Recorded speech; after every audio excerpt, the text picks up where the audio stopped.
Hey guys, welcome back to Coding Flamingo. One of the most important things in web security is having a good identity story for our users. Ironically, the identity stack is where we spend the least amount of time because it's not a cool feature that people are waiting for, which causes a lot of vulnerabilities, or even worse, it can cause huge password database breaches like how we have seen in the past. This is where Azure B2C comes in. Azure B2C is identity as a service management by Azure that it easily allows you to plug in authentication into your application. It can be from the common providers like Facebook and Google and Microsoft, or you can have them create their own account in your kind of like own database, and it makes it look like it's integrated into your application. So as you can see here, like they have the examples that like it actually makes it look like it's your application. And the best part of it is that it's free for the first 50k users, and then it's very cheap if you have more than 50k users. So in this video we'll take a look at how to set it up in our new Blazor WebAssembly page. So first, let's go to Azure. So this is the Azure portal. You have to have your subscription, and we're gonna go create a resource. And if we do B2C, we're gonna go ahead and create, this is gonna create a tenant. So I don't have a tenant already, so I'm gonna go create a new B2C tenant. And this one we're gonna call it Coding Flamingo tenant, and we're just gonna go ahead and we're gonna leave it in the US, and we're gonna go ahead and create it. Alright, so now that the tenant is created, you just have to do a refresh, and now in here you'll see that you have your default tenant, the one that you usually use, and the B2C that we just created. So we're gonna go ahead and change to the one that we just created. And I just had to refresh. It was still kind of like building, but now that it built, I just have to go to Azure B2C, and here we are gonna register the applications and add the providers and so on. So first we're gonna do app registrations, new registration, and we're gonna call it Coding Flamingo server. And then we're gonna leave it that basically for using B2C. And since this is a server API, we don't need to give it a redirect URL. That one's going to come in the client, and then we have to make sure that it has admin consent to offline access permissions. So now we're going to click register, and from here we're going to need to copy the client ID and the published domain. So we're going to copy those, and we're going to use them later when we're creating the Blazor web app.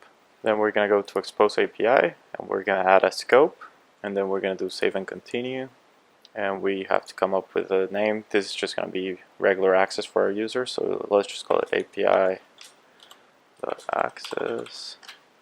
and in here we can call it whatever it's going to show to the administrator, and in here you give it a kind of a description, and then we want to make sure that it's enabled. And we're going to add the scope. And in here we're going to have to save this URI and the default scope, which was API.access. Alright, so that kind of finishes the server side of things. So now we have to create the client side for the Blazor application. So we're going to do a new application, and this one we're going to call it Coding Flamingo client. And we're going to eventually we're going to put here the actual like authentication callback, but we're gonna wait until we create the application because we don't know the port that IIS is gonna assign to it, so we can come back to that later. So we're just gonna go ahead and register it, and then we're gonna go to the API permissions, and in here we're gonna add a permission of my APIs, and we're gonna add the permission to this application to be able to use this. So this basically will give it the application permission to log into the other application that we created on behalf of the user. So now we have to grant it admin, so like everybody just gets it for free. They don't have to accept it. So from here we have to go back home and then back to the B2C.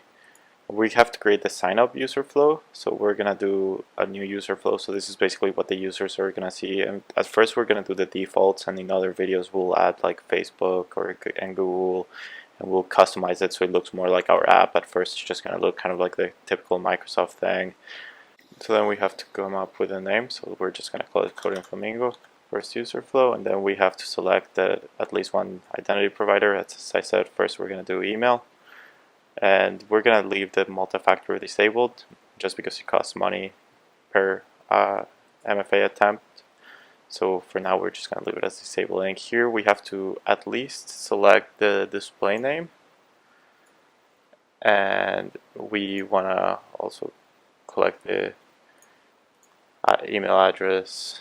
We don't really care about city and region and given name, and that's all we really care. We'll have a surname in case we want to use it, and we can return a user is new. This is in case like it's the first time the user is logging in. You might want to do something different, so like maybe send them to a welcome page or something. So it's good to kind of like have that claim. You can use it for a better user experience.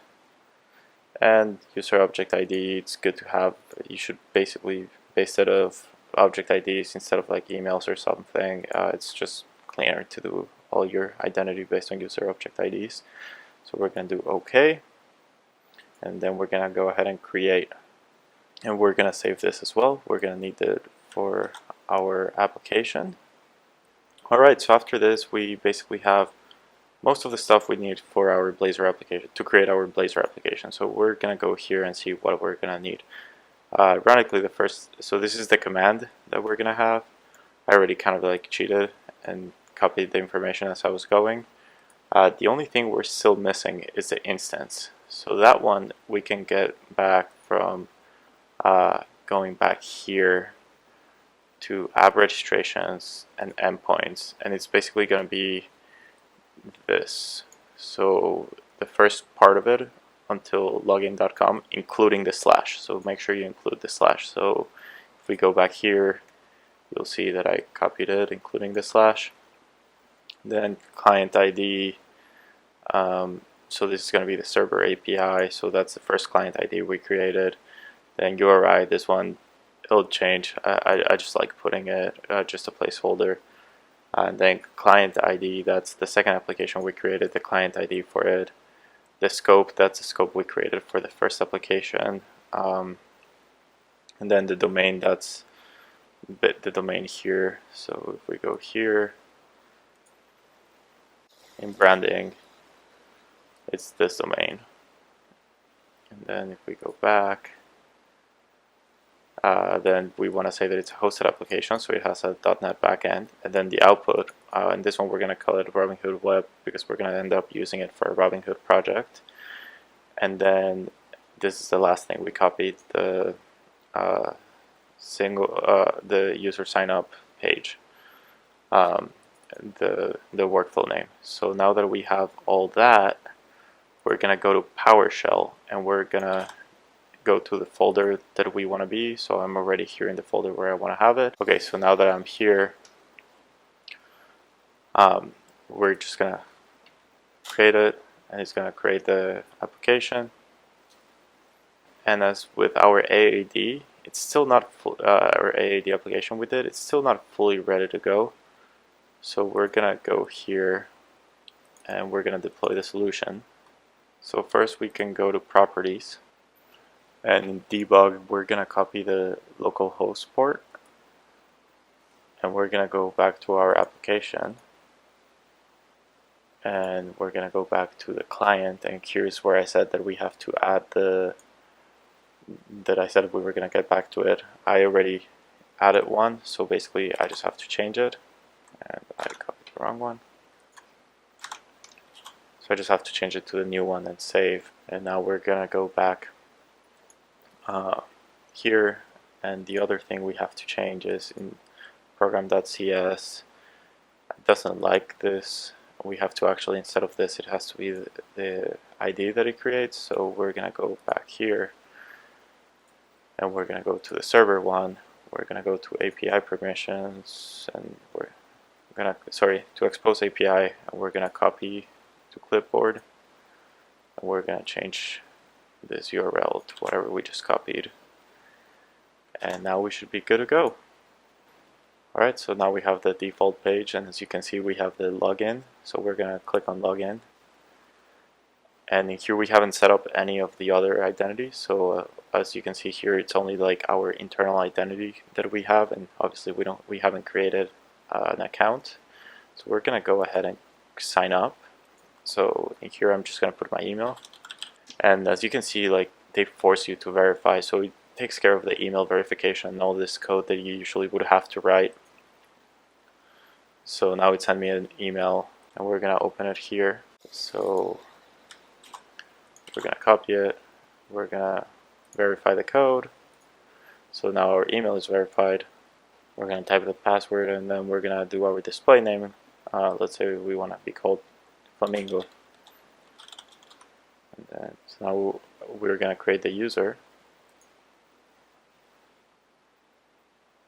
And now as you can see, it does hello Flamingo and everything. So that's how you start the implementation of Azure B2C. In other videos we're going to look at adding other identity providers, and we're going to build up this application. So thank you for watching, and I'll see you in the next one.